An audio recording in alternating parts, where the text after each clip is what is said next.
Welcome to Sweet Life Beat Life. We hope this video helps. In this video, I will explain how to change a Ford F150 battery. Before you begin, prioritize safety. Always disconnect the negative terminal first to avoid electrical shorts.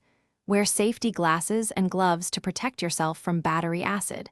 Make sure your truck is turned off and the parking brake is firmly engaged for a secure workspace.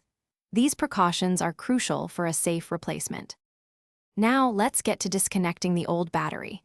Use a 10mm wrench to loosen the nut on the negative terminal, then remove the cable. Repeat this for the positive terminal. Next, you'll need to remove the battery hold-down clamp, which typically uses a 13mm bolt. Once the clamp is off, carefully lift out the old battery. Be aware, it can weigh around 40 pounds, so lift with your legs. With the old battery out, it's time to install the new one. Carefully place the new battery into the battery tray, making sure it sits level and securely. Now, connect the positive terminal first, tightening the nut firmly with your 10mm wrench. Then, connect the negative terminal and tighten it as well. Finally, reattach and tighten the battery hold-down clamp to keep everything stable. You're almost done. Before starting your truck, double-check that all connections are tight and the battery is stable in its tray. Consider applying a small amount of anti-corrosion grease to the terminals.